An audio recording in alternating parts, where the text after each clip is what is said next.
नमस्कार विद्यार्थी मित्रांनो, इयत्ता 10वी विषय भूगोल प्राकृतिक रचना व जलप्रणाली अंतर्गत भारताचे 5 प्राकृतिक विभाग आज आपण पाहणार आहोत. तर नकाशात दाखवल्याप्रमाणे आपल्याला या ठिकाणी 5 प्राकृतिक विभाग अगोदर पाहून घ्या. सर्वात उत्तरेकडं व भारताच्या अतिपूर्वेकडं हिमालय पर्वतरांग पसरलेले आहे आणि या हिमालय पर्वतरांगेचे 3 विभागामध्ये विभाजन केलं जातं. पूर्व हिमालय, मध्य हिमालय आणि पश्चिम हिमालय. त्यानंतर दुसरा जो भाग आहे तो उत्तर भारतीय मैदानी प्रदेशाचा, जो की हिमालय पर्वताच्या दक्षिणेला आहे. त्यानंतर उत्तर भारतीय मैदानाच्या दक्षिण दिशेस भारताच्या मध्यभागी भारतीय द्वीपकल्पीय पठारी प्रदेश. त्यानंतर चौथा प्राकृतिक विभाग भारताच्या पूर्व किनारपट्टी आणि भारताची पश्चिम किनारपट्टी, म्हणजे जो किनारपट्टी लगतचा भाग आहे त्याला किनारपट्टीचा प्रदेश आपण म्हणतो. आणि पाचवा जो भाग आहे तो द्वीप समूह किंवा बेटांचा समूह आपण ज्याला म्हणतो, जो की बंगालच्या उपसागरामध्ये अंदमान निकोबार बेट समूह आणि अरबी समुद्रामध्ये भारताच्या पश्चिमेला लक्षद्वीप बेट समूह.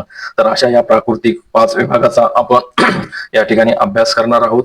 चला तर मग एक एक सुरुवात करूया. सर्वात अगोदर हिमालय पर्वत रांगेचा आपण अभ्यास करणार आहोत. सर्वात अगोदर ही हिमालय पर्वत रांग नेमकी भारताच्या कोणत्या दिशेला आहे, म्हणजे त्याचं स्थान नेमकं कुठं आहे हे पाहणार आहोत. तर नकाशामध्ये आपल्याला हिमालय पर्वतरांग दिसते आणि हिमालय पर्वतरांग भारताच्या अति उत्तरेला, त्याचप्रमाणे भारताच्या अति पूर्वेला पसरलेली आहे, म्हणजे भारताच्या उत्तर सीमेवर हिमालयाचं स्थान सांगता येईल. तर ही हिमालय जी पर्वतरांग आहे त्याचं जर डिवायडेशन करायचं ठरलं तर त्याचे प्रमुख 3 भाग, हा एक भाग, मध्यभागील एक भाग आणि हा पूर्वेकडील भाग, म्हणजेच पूर्व हिमालय, मध्य हिमालय आणि पश्चिम हिमालय, अशा पद्धतीने हिमालयाचं आपल्याला वर्गीकरण करता येईल. त्याचप्रमाणे हिमालय पर्वतरांगाच्या उत्तर दिशेकडून दक्षिण दिशेला येत असताना या हिमालय पर्वताचे पुन्हा 3 भाग करता येतात.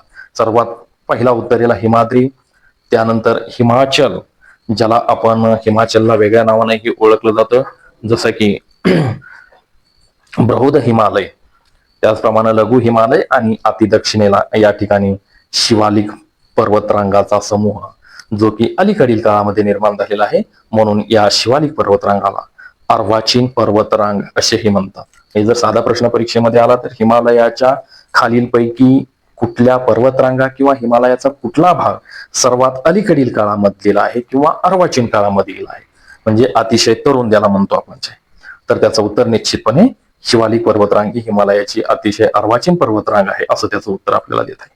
मग भारताच्या दृष्टीने याचं महत्व काय आहे, तर महत्व नंबर 1 की भारतातील बहुतांश ज्या 12माही नद्या आहेत त्याच्यामध्ये गंगा असेल, यमुना असेल, ब्रह्मपुत्र असेल, या ज्या महत्वाच्या नद्या आहेत, या महत्वाच्या नद्या या हिमालय पर्वतरांगामध्ये उगम पाहून या उत्तर भारतीय मैदानी प्रदेशामध्ये वाहत जाऊन बंगालच्या उपसागराला मिळतात. जेणेकरून उत्तर भारतीय मैदानी प्रदेश हा समृद्ध झालेला आहे, तिथलं लोकजीवन समृद्ध झालेलं आहे. त्यानंतर दुसरं याचं महत्वाचं म्हणजे नैसर्गिक सीमांचे संरक्षण करतो, म्हणून भारताचा हिमालय ही भारताची संरक्षण ढाल आहे असं म्हटलं जातं. कारण बघा, आता भारताच्या 3 दिशेला पाणी आहे आपल्याला माहिती आहे, आणि उत्तरेला आणि पूर्वेला हा हिमालय पर्वत पसरलेला आहे, म्हणजे तो नॅचरलीरित्या भारताचं संरक्षण करतो, म्हणजेच नैसर्गिकरित्या सीमांचं संरक्षण करणारा हा हिमालय, म्हणून त्याचं महत्व आपल्याला अधोरेखित करता येईल. त्यानंतर सर्वात महत्वाचं म्हणजे जैवविविधतेसाठी महत्वपूर्ण क्षेत्र. आता हिमालय पर्वतरांगेची उंची भरपूर आहे, काही ठिकाणी 8000 मीटर पर्यंतचा प्रदेश आहे, त्याच्यापेक्षा काही कमीचा आहे, परंतु सगळ्यात महत्वाचं हा जो प्रदेश आहे, हा जो प्रदेश आपल्याला या ठिकाणी पाहायला मिळतोय, विविध जीवजंतूंसाठी त्यांचं आश्रय स्थान आहे. मग काही जंगली श्वापद असतील, जंगली प्राणी असतील, त्याचप्रमाणे बहुतांशी कीटक असतील, मग या सर्व प्राण्यांचं आश्रयस्थान म्हणून या ठिकाणी आपल्याला या हिमालयाचं निश्चितपणे महत्व आहे. असा हा हिमालय पुन्हा एकदा बघा उत्तरेला पसरलेला आहे, नैसर्गिकरित्या भारतीय सीमांचं संरक्षण करतो, सर्वाधिक जैवविविधता असणारा भाग आहे, आणि त्या हिमालयाचं पूर्वेकडून पश्चिमेकडे जात असताना 3 विभाग आपण पाहिलं, पूर्व हिमालय, मध्य हिमालय आणि पश्चिम हिमालय. त्याच्यानंतर भारताचा दुसरा प्राकृतिक भाग येतो उत्तर भारतीय मैदान, शिवालिक पर्वतरांगेच्या अगदी दक्षिणेला असणारा, ज्या ठिकाणी गंगा, ब्रह्मपुत्रा या सिंधू नद्या हिमालयामध्ये उगम पावत होत्या आणि त्या नद्या पुढे वाहत येऊन या उत्तर भारतीय मैदानी प्रदेशामध्ये त्यांनी गाळाचं समृद्ध असं मैदान तयार केलेलं आहे.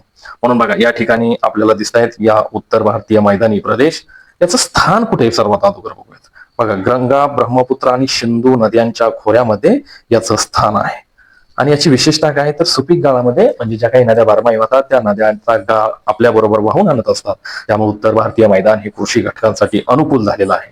त्यानंतर दुसरं वैशिष्ट्य म्हणजे जगातील सर्वात मोठ्या मैदानापैकी असणारं हे अनन्यसाधारण असं मैदान आहे, जे की भारताच्या दृष्टीने खूप महत्वाचं आहे.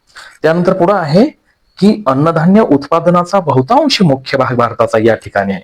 म्हणजेच या ठिकाणी समृद्ध शेतीसाठी अनुकूल वातावरण आहे, म्हणून या ठिकाणी अन्नधान्य पिकांचं उत्पादन सुद्धा प्रचंड प्रमाणात होतं. आणि भारतातील सर्वात दाट लोकसंख्या असणारा हा भूप्रदेश, त्याचप्रमाणे प्रमुख शहरं सुद्धा भारताची या उत्तर भारतीय मैदानामध्ये आपल्याला पाहायला मिळतात.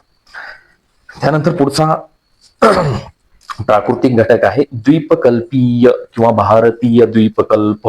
या ठिकाणी नकाशामध्ये आपल्याला दिसतंय की जो पिवळा भाग आहे या ठिकाणी दाखवलेला तो भारतीय द्वीपकल्प म्हणून ओळखला जातो.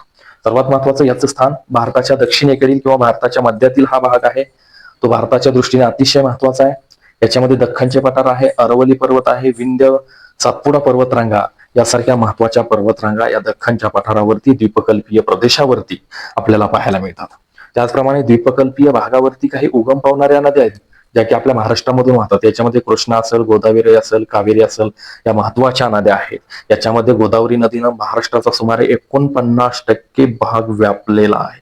म्हणजे महाराष्ट्राची जी प्रमुख नदी आहे जी की गोदावरी नदी, ती या दख्खनच्या पठारावरतीच आहे. म्हणजे द्वीपकल्पीय प्रदेशामध्ये तिचा उगम होतो आणि नंतर ती बंगालच्या उपसागराला वाहत मिळते. आता याचं आणखी महत्व आपल्याला सांगता येईल की खनिज संसाधनाचा सर्वात मोठा साठा जर बघितला तर या द्वीपकल्पीय प्रदेशामध्ये आहे. आणि आणखी जलसंधारणासाठी आवश्यक आहे. म्हणजे भारतासाठी जर जलसंधारण किंवा जलसिंचन सुविधा निर्माण करायची असली तर या ठिकाणी हा द्वीपकल्पीय प्रदेश त्या ठिकाणी खूप महत्वाचा आहे. अशा पद्धतीनं या ठिकाणी द्वीपकल्पीय प्रदेश पाहिला. त्याच्यानंतर पुढचा महत्वाचा प्रदेश आहे की ज्याला आपण किनारपट्टीचा प्रदेश म्हणतो किंवा त्यालाच हिंदीमध्ये तटीय प्रदेश असं म्हणतो. आपल्याला बघा नकाशामध्ये हिरव्या कलरनं दाखवलेला हा जो भाग आहे तो पूर्व किनारपट्टीचा भाग, आणि या ठिकाणी अरबी समुद्राला लागून जो आहे तो हा पश्चिम किनारपट्टीचा प्रदेश. चला, याचं नेमकं स्थान भारताच्या पश्चिम व पूर्व किनाऱ्यावरील हा महत्वाचा किनारपट्टीचा प्रदेश आहे. पश्चिम किनारपट्टीला जर बघितलं तर या ठिकाणी कोकण, कानरा आणि मलबार असे काही महत्वाच्या किनारपट्टी आपल्याला या ठिकाणी पाहायला मिळतात. म्हणजेच जर उत्तरेकडून दक्षिणेकडे जात असताना आपल्याला कोकण, कानरा आणि मलबार यासारख्या समुद्र किनारपट्टीचा प्रदेश त्या ठिकाणी पाहायला मिळतो. त्याचप्रमाणे जर आपण पूर्व किनारपट्टीकडे म्हणजे या भागाकडे जर आलो तर या ठिकाणी आपल्याला बघा निश्चितपणे कोरोमंडलचा किनारा, डेल्टा प्रदेश म्हणजे कोरोमंडल सोडून जो बाकीचा प्रदेश आहे या ठिकाणी जो डेल्टा प्रदेश आहे तो त्या ठिकाणी पाहायला मिळतो. आता याचं महत्व काय? सर्वात महत्वाचं महत्व किंवा मानवी जीवनाच्या दृष्टिकोनातून याचं महत्व काय तर महत्वाची बंदरे या ठिकाणी आपल्याला पाहायला मिळतात. बंदरे म्हणजे काय? ज्या ठिकाणी ज्या काही नावा आहेत, बोटी आहेत त्या ठिकाणी थांबल्या जातात त्या ठिकाणी बंदरे. त्याचप्रमाणे या किनारपट्टीय प्रदेशामध्ये मासेमारी मोठ्या प्रमाणावर केली जाते. त्याचप्रमाणे पर्यटनासाठी नेहमीच आकर्षित करणारे समुद्र किनारी प्रदेश त्या पूर्व किनारपट्टी आणि पश्चिम किनारपट्टीवर अतिशय मोठ्या प्रमाणावर विकसित झालेले आहेत.